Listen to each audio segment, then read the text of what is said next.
Hello hello.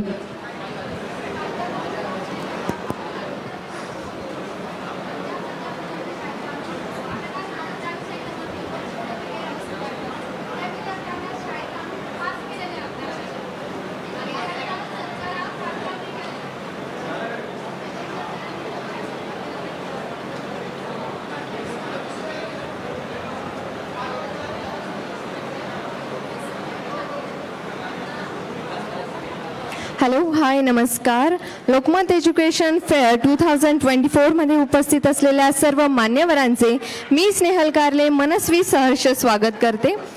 Lokmat education फेअरचा खरं तर उद्देश हा आहे की सोसायटीमध्ये वावरणारे जेवढे मुलं आहे ज्यांची 10th आणि 12th नंतर काय करू हा सगळ्यात मोठा प्रश्न असतो मुलांना. काय करू म्हणजे मिडल क्लास फॅमिलीतले आणि लोअर मिडल क्लास फॅमिलीतल्या लोकांचा सगळ्यात मोठा प्रश्न असतो ॲम्बियन्स बघून किंवा कॅम्पस बघून एखाद्या एज्युकेशन इन्स्टिट्यूटला किंवा शैक्षणिक संस्थेला जज करणं हे मिडल क्लास फॅमिलीत सगळ्यात जास्त आढळून येतं.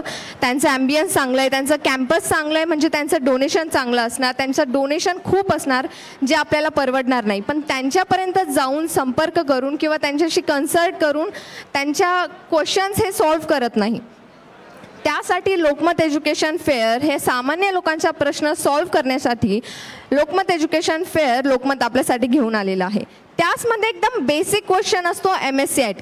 10 झाल्यानंतरचे 3 महिन्याचं हॉलिडेज असतात. त्या हॉलिडेजमध्ये मुलांच्या डोक्यात आईवडिलांचं असतं की 3 महिन्याच्या गॅपनंतर हातातून अभ्यास जाईल. त्यासाठी काय करायचं तर एक मोठा टॅबू असतो तो म्हणजे MSCIT. त्यासाठीच आपल्यासोबत आहे हर्षवर्धन शिरसाट सर ज्यांच्यासोबत आपण MSCITची महती जाणून घेणार आहोत. सर 2016 ते 2017 या दरम्यान MSCIT म्हणजे खूप मोठी गोष्ट होती. म्हणजे त्या दरम्यान MSCIT प्रत्येकजण करतच होतं. बट आता MSCITचं वातावरण थोडं कमी झालेलं दिसतंय. तर तुमचं काय म्हणणं आहे MSCIT बद्दल? First of all thank you so much ma'am, तुम्ही मला इथं बोलवलेलं आहे. तर MSCIT जो कोर्स आहे तो आमचा 2001 पासून लॉन्च झालेला आहे. आणि MSCIT Maharashtra state certificate information technology हा जो कोर्स आहे तुम्हाला बेसिक प्लस ॲडव्हान्स नॉलेज देत असतो. आणि आज जर MSCITचा मेन उद्देश असा आहे की आमच्याकडे गव्हर्नमेंट जॉबसाठी सर्टिफिकेट फार मॅन्डेटरी आहे. आज जर तुम्ही कोणाला तरी विचारलं की MSCIT का बरं करताय तर आमच्याकडे 100% पैकी 80% लोक असे आहेत की जे फक्त सर्टिफिकेटसाठी आलेले आहेत. ठीक आहे, पण आमचा ट्रेंड जरा वेगळा झालेला आहे. कोरोना काळामध्ये सगळ्या गोष्टी बंद होत्या.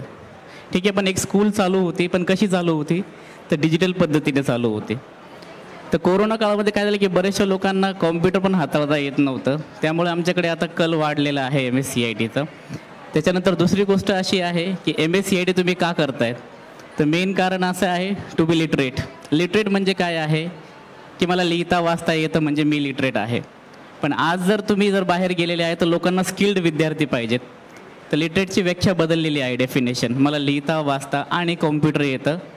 तर मग कॉम्प्युटरचं तर ब्रँड नेम कोणचा आहे तर इंडियाज बेस्ट कोर्स आहे, आंतरराष्ट्रीय दर्जाचा परिपूर्ण कोर्स तो म्हणजे MSCIT आहे. तर आता तुम्ही जे म्हणताय जो कल कमी झालेला आहे मी थोडं तुम्हाला याच्यामध्ये करेक्ट करेल की आमचे जे कोरोनाचे पहिलेचे ॲडमिशन्स जे होते ते वर्षभरात आमचे 8 लाख ॲडमिशन्स होते दरवर्षी. पण कोरोनानंतर काय झालं की जास्त कॉम्प्युटरचा आणि मोबाईल ॲप्लिकेशनचा इंटरनेटचा जास्त वापर असल्यामुळे त्यासाठी माझा असा प्रश्न होता की कोरोनानंतर सोशल मीडियाचा वापर जास्त चालू झाला. म्हणजे यूट्यूब आणि इंस्टाग्राम याआधी कोरोना आधी इतका नव्हता यूज होत लोकांचा, बट कोरोनानंतर खूप होता. आणि त्यानंतर फिजिकल जाऊन MSCITचा कोर्स करणं त्यामध्ये त्या संख्येत वाढ होणं हे खरंच पॉसिबल आहे का?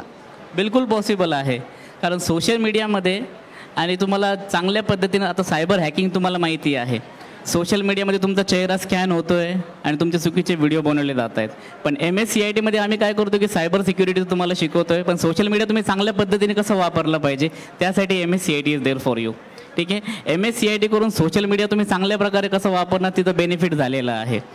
ठीक आहे, तुमच्या मोबाईलमधून पैसे कटलेले आहेत, तुम्हाला चुकीचे मेसेज येत आहेत, तुम्हाला चुकीचे ईमेलचे मेसेज येत आहेत, मग तुम्ही सिक्युअर कसं असणार आहे तर कमीत कमी तुम्ही बेसिक MSCIT कोर्स तुमचा असला तर तुम्ही ह्या सगळ्या गोष्टीपासून सिक्युअर असतात.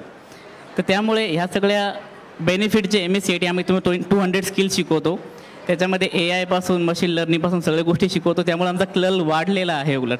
आणि आजचा जर डेटा तुम्ही बघितला स्टॅटिस्टिक्स, तर फक्त महाराष्ट्रामध्ये 10 लाख प्लस ॲडमिशन्स वाढलेले आहेत.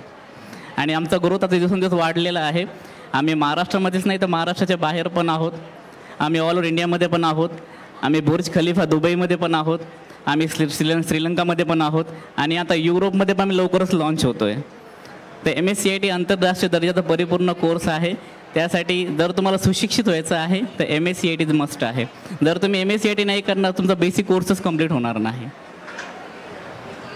Thank you so much sir.